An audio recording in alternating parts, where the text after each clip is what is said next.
En el mes de enero se va a estudiar esta epístola de Pablo a los Filipenses. Este mismo sistema ya lo estamos implantando allá en el sureste. Se va a empezar a predicar sobre el Evangelio de Marcos. Es muy, vamos a decir, saludable tener un hilo de pensamiento al estudiar un solo libro de la Biblia. Y pues vi que ya predicó el hermano Polo, el hermano Juan Carlos, el hermano Oscar, el hermano Ezequiel acerca de esta epístola. Y pues gracias a Dios, hermanos, porque tenemos esta bendición de llevar un hilo de pensamiento. Esta ciudad de Filipos fue fundada por un rey llamado Filipos, hijo de Amintas. Fue una ciudad muy grande de Europa. Ahí se desarrolló una batalla muy, muy fuerte. Los comentarios históricos dicen que fue una carnicería. Después de que Brutus en el Senado asesinó a Julio César, se desató una guerra civil y en esa ciudad de Filipos fue una batalla fundamental, decisiva, entre los dos bandos. Uno de los bandos era Marco Antonio, el de Cleopatra, Marco Antonio y Octavio, y otro bando era Brutus y Casio, que son los que habían se habían sublevado contra de Julio César. Y pues así que en esta ciudad donde se derramó mucha sangre, llevó el apóstol Pablo un evangelio de paz, un evangelio que habla del amor de Dios hacia nosotros. Y no había una concentración grande de judíos, porque según el libro de los Hechos, capítulo 16, que nos narra parte del segundo viaje del misionero del apóstol Pablo, cuando llegó a Filipos, tuvieron que salir fuera de la ciudad, junto a un río. Quiere decir que no había una sinagoga. Siempre Pablo llegaba a las sinagogas a presentarse y empezar a predicar. Salieron fuera al río. De ahí viene la palabra eclesia, la palabra iglesia. Cuando en algún lugar querían escuchar alguna enseñanza, algo, salían fuera de la ciudad, se congregaban, se reunían y escuchaban alguna enseñanza. Ese es el sentido de la palabra eclesia o iglesia. Entonces salían fuera y escuchaban, y así salieron ahí al río, dice Hechos 16, y escucharon a Pablo. Y la primera persona que se convirtió al evangelio en toda Europa fue una mujer llamada Lidia de Tiatira. Era vendedora de púrpura. Y pues después se convirtió el carcelero de ahí de Filipos. ¿Recuerdan este pasaje que estaba Pablo encarcelado, cantaba himnos y hubo un temblor, se le cayeron las cadenas y el carcelero se iba a suicidar, se iba a matar, y total que se convirtió toda la familia? La iglesia de Filipos, fundamentalmente este era su núcleo. Una mujer, el carcelero con su familia. Tal vez se hayan convertido algunos más después, pero este fue el núcleo. Y que parecieran pocos, y que parecieran no muy ricos. Pero sin embargo la iglesia de Filipos, hermanos, fue una iglesia entrañable para el apóstol Pablo. De hecho, la carta no es una carta doctrinal propiamente dicho. Sí habla de doctrina, pero no es propiamente una carta doctrinal, ni una carta de exhortación, por ejemplo, como la de a los Gálatas. Es una carta de amor. Porque después de Filipos, cuando baja a Berea y después llega a Tesalónica Pablo, llegando a Tesalónica ya los de Filipos ya le habían mandado 2 veces ayuda económica para su viaje. Y después de Tesalónica llega a Corinto, y los de Filipos ya le habían mandado ayuda económica al apóstol Pablo. O sea, no era lo grande o lo numeroso, o los ricos o no ricos, sino que la iglesia de Filipos, podríamos decir, se acerca mucho a la iglesia ideal. A la iglesia ideal. Por eso Pablo les escribe con tanto amor, con tanto cariño. Y esto no se dio porque sí, fue un llamado de Dios. Cuando nosotros predicamos, cuando nosotros anunciamos, cuando nosotros vamos, cuando nosotros venimos, cuando nosotros asistimos, es porque Dios nos mueve.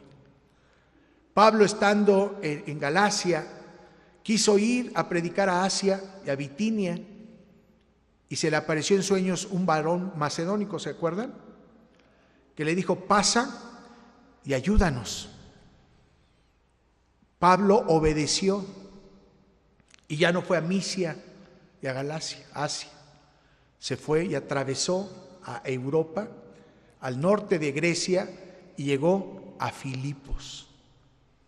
Y cuando nosotros obedecemos, hermanos, el fruto del trabajo de Dios en nosotros es así, como en Filipos, una iglesia casi ideal, una iglesia entrañable, una iglesia amorosa, una iglesia que aprendió a dar, no porque le exigieran, sino que ellos daban. Y ustedes saben que el apóstol Pablo no pedía, no quería hacer carga de las iglesias. Han leído Corintios, han leído otras epístolas donde Pablo les dice: no pido, no exijo. Sin embargo, aquí a los filipenses, ustedes lo verán posteriormente, el capítulo 4 dice: sé vivir escasamente y sé vivir con abundancia. Y ahí viene el texto que tanto repetimos, pero está inserto en este contexto de tener poquito o tener lo suficiente. Todo lo puedo en Cristo que me fortalece. Todo lo puedo en Cristo que me fortalece. Estas relaciones tiernas, íntimas, producen un interés y un vivo afecto entre la iglesia de Filipos y el apóstol Pablo. Y es así que esta carta es una efusión, esto es, nace del corazón de Pablo hacia los hermanos de Filipos. Ahora sí, regresando ya a los textos que nos tocan, como hemos dicho, siempre tenemos que ver el contexto y el antetexto. En el capítulo número 1, y esto lo han de haber visto con el hermano Oscar, que fue el último que predicó, no sé si el jueves. ¿Sí predicó Oscar el jueves? ¿Sí? Juan Carlos, ya está Juan Carlos.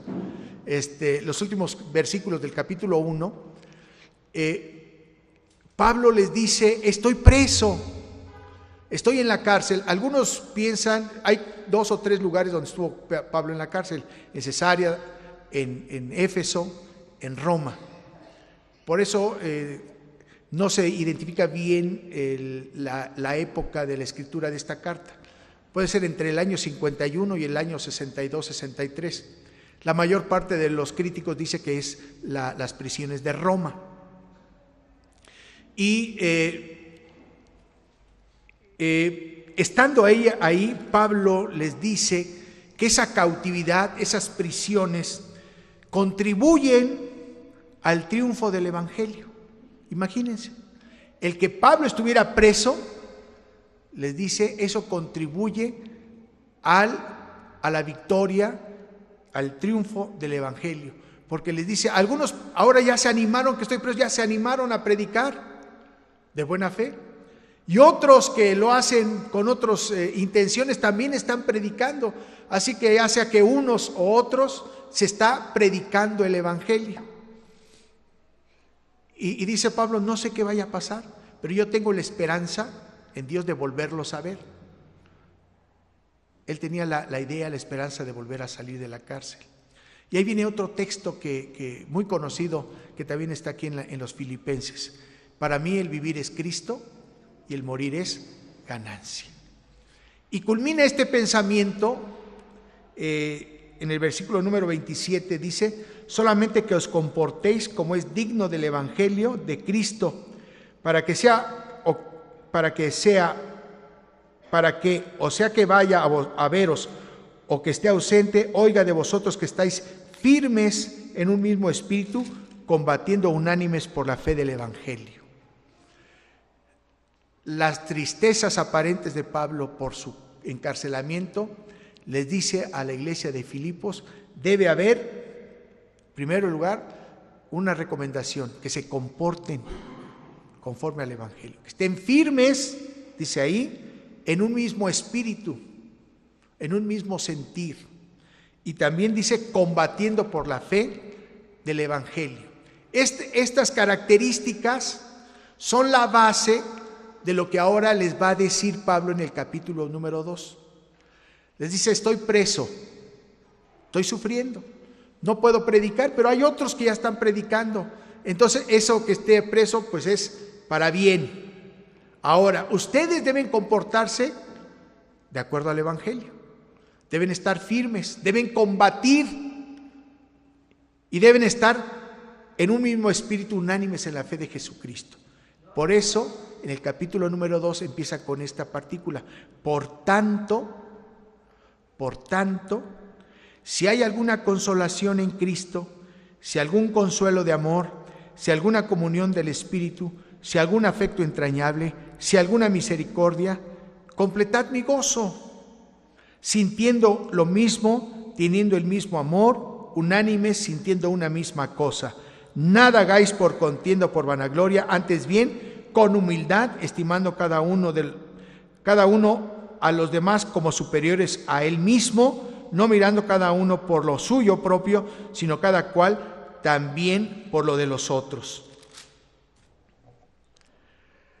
Después de esa lucha, hay unos motivos, hay una fuerza que nos impulsa a dar los siguientes pasos como iglesia. Y eso es, hermanos, lo que dice este versículo 1 y 2. Si hay alguna consolación en Cristo, si hay algún consuelo de amor. La palabra consolación creo que la entendemos cuando estamos tristes, cuando estamos afligidos. Hay alguien que nos da palabras de aliento. Pero en el griego también tiene otro significado, como es exhortación.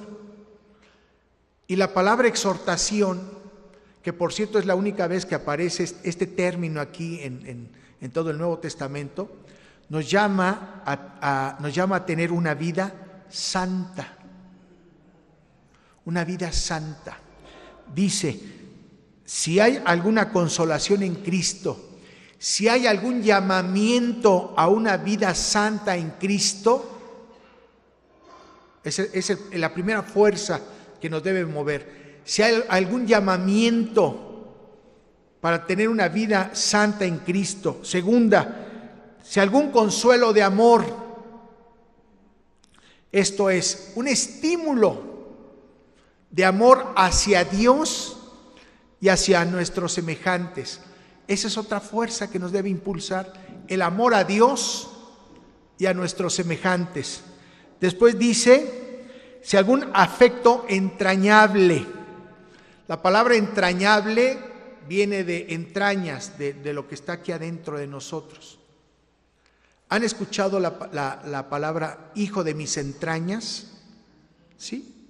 Porque los hijos nacen, ¿no?, de adentro. Y son parte de la madre y también del padre, ¿no? Y por eso ese amor, por ese apego a los hijos. Entonces aquí Pablo nos dice si algún afecto entrañable, si nos amamos entre nosotros de esa manera, como hermanos, esa es otra fuerza y otro impulso. Y después acaba, si alguna misericordia, si alguna compasión, si alguna ternura entre nosotros, completad mi gozo. ¿Cuál es la fuerza? Ya las enumeré, 4 son. El llamamiento a una vida santa, el amar a Dios y a nuestros hermanos, el amar a los nuestros como de manera entrañable y tener esa ternura y esa compasión entre nosotros. Eso nos impulsa ¿a qué? Versículo número 2. Dice, sintiendo lo mismo, teniendo el mismo amor, unánimes, sintiendo una misma cosa. Nos llama a guardar la unidad. Esas cuatro fuerzas nos deben ayudar a que seamos uno en Cristo Jesús. Uno en Dios, uno en el Espíritu. Aquí está en minúsculas. Esto es, debemos ser uno con la misma enseñanza, con el mismo pensar, con el mismo sentir. Si se estableció que el día 21 de enero íbamos a celebrar, aunque hacía muchos años no lo hacíamos, un aniversario, debemos tener ese mismo sentir y ese mismo pensamiento y preocuparnos todos, porque esta fiesta a Dios, este culto de adoración y de alabanza a Dios en gratitud por habernos permitido ya estos 34 años de estar en este lugar, nos deben impulsar a trabajar en unidad. ¿Y cómo trabajamos en unidad? Por lo que acabo de decir anteriormente. Porque vivimos en una exhortación en Cristo Jesús, en un llamamiento a una vida santa, porque amamos a Dios y a los hermanos, porque tenemos una unión viva, entrañable entre nosotros, y porque hay compasión y misericordia aquí. Esto nos impulsa a trabajar en unidad. Y el segundo aspecto es a ser humildes, no considerándonos nosotros mayores a los demás, sino dice al contrario, considerar a mi hermano como superior a mí. Ese tipo de humildad que nos marca aquí Pablo pareciera un poquito complicado, porque nos podríamos ir al extremo, ¿no? Alguien dice, yo no soy nada, soy, tomando palabras de Isaías, trapo de inmundicia, soy cero a la izquierda, y pues no, tampoco es así.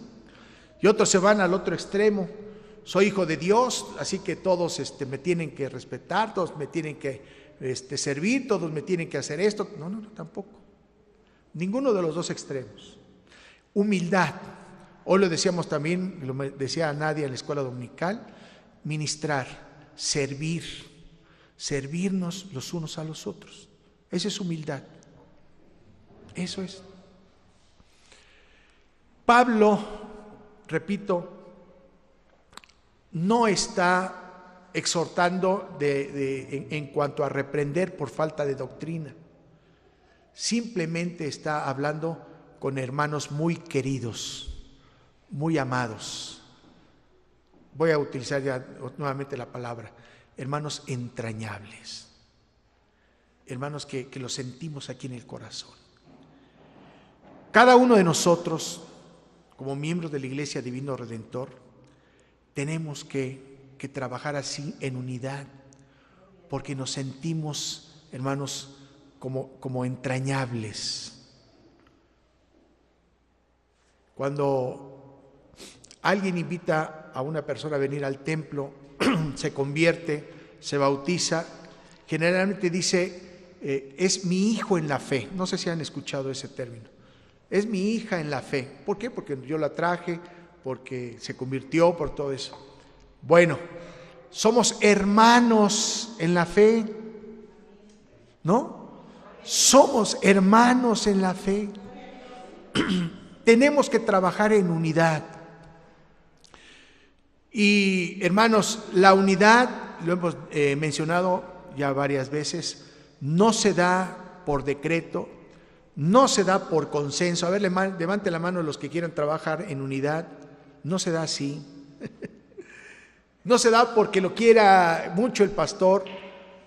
¿Saben quién da la unidad? Dios. Dios nos hace trabajar en unidad. Por estas 4 cosas que acabo de decir, de mencionar, es Dios el que lo está dando. Pablo dice que debemos guardar la unidad. Tenemos que cuidar esta unidad que Dios nos está permitiendo. Es un misterio. Pablo dice a los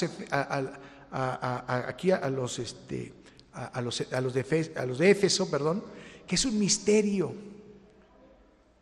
¿Por qué? Porque lo compara con la unión entre el esposo y la esposa.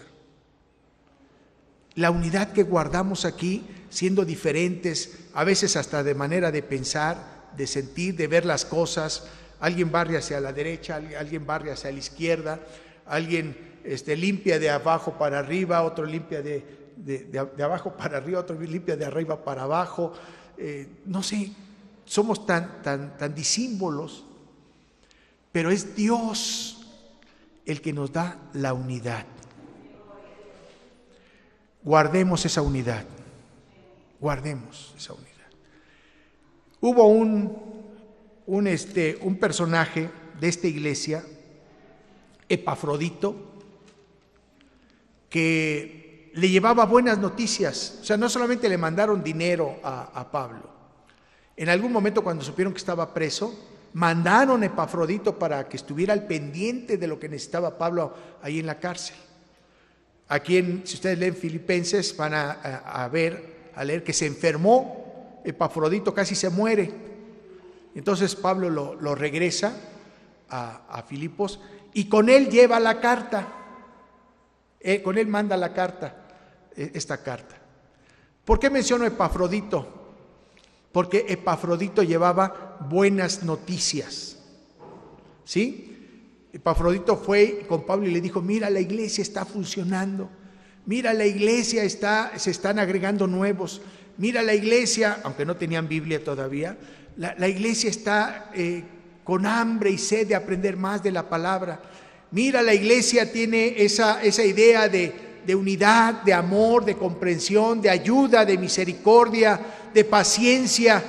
Mira, la iglesia, tal vez no habían leído la epístola a los Corintios allá en Filipos, pero decían: la iglesia está dando fruto de amor, de paz, de benignidad, de bondad, de templanza, de dominio propio. ¿Cómo creen que se sentía Pablo? Satisfecho. Por eso dice: completad mi gozo. En esta epístola también encontramos esa palabra: gozo, gozo. Gozo, felicidad. Pablo debe haber estado muy contento por la iglesia de Filipos. El próximo domingo nos van a visitar muchos hermanos que en algún momento los conocimos. Por ejemplo, conocimos a una familia,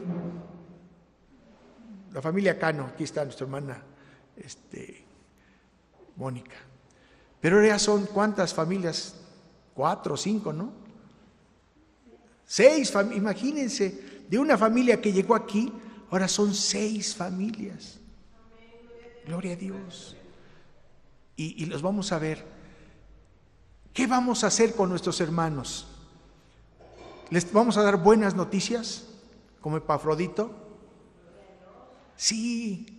Vamos a dar buenas. Hermanos, ustedes que vinieron aquí aprendieron, aquí se convirtieron, aquí se bautizaron, y por diferentes circunstancias, por ejemplo, el hermano de la hermana Mónica, que vive hasta Tecómil, ¿no? Hasta allá hasta Tecómil, pues ya no puede venir hasta acá. Allá está trabajando, no sé si con jóvenes todavía, allá está trabajando. Esas son buenas noticias. Completad, dice Pablo, mi gozo. Trabajemos en unidad y en humildad, cuidándonos y sirviéndonos los unos a los otros. No les vamos a presumir grandes edificios, no les vamos a presumir grandes cosas. Vamos a aumentar su gozo porque nos van a ver a nosotros aquí y no allá, lejos. Porque aquí donde nos conocieron y conocieron al Señor, aquí estamos. Como dice el versículo 26 del capítulo 1, firmes, sirviendo al Señor. Aquí estamos, aquí seguimos, aquí permanecemos para la gloria de Dios. Demos gracias al Señor. Bendito Dios, Señor nuestro. Te agradecemos, Señor, con todo nuestro corazón la bendición que tú nos das de escuchar tu palabra. Bendito Dios, que seamos portadores siempre de buenas noticias. Que nuestra iglesia, Divino Redentor, Señor, sea impulsada por ese consuelo en Cristo Jesús, por ese amor a Dios y a nuestros semejantes, por ese amor entrañable entre nosotros y por esa compasión y misericordia, Señor. Estos cuatro cosas nos impulsen, nos empujen, Señor, a guardar la unidad y ser humildes, Señor, en la iglesia. Que el próximo domingo que nos visiten nuestros hermanos de diferentes lados, de diferentes regiones, Señor, y que los volvamos a saludar, podamos dar buenas noticias. Señor, seguimos en la lucha, seguimos en la predicación, seguimos en la enseñanza, seguimos en el evangelismo, seguimos en la alabanza, seguimos reuniéndonos, seguimos aquí en la Iglesia Divino Redentor para la gloria de nuestro Dios. Gracias, Señor. Gracias porque no fue la casualidad. Gracias, Señor, porque no fue otra cosa más que tu santa voluntad la que nos permitió, Señor, conocer este lugar, este templo, esta iglesia, conocernos, tratarnos, amarnos en Cristo Jesús. Sí, a veces con desencuentros, sí, a veces con enojos, sí, a veces con dificultades, Señor, pero aquí estamos para la gloria de tu santo nombre. Aquí estamos, Señor, seguimos predicando, seguimos enseñando, seguimos alabando tu santo nombre. Gracias, Señor, porque eso solamente tú lo das, porque eso solamente tú lo haces, Señor, en nosotros. Bendito seas para siempre. Bendícenos, Señor, y ayúdanos a seguir adelante. Gloria sea tu santo nombre. Bendito seas para siempre. Gracias, bendito Dios. En tus manos nuestro culto, Señor, de acción de gracias del próximo domingo 21, Señor. Que sea de bendición, que sea de fortaleza, que sea, Señor, de edificación, que nos anime a seguir adelante. Bendito seas para siempre, Señor. Amén. Amén.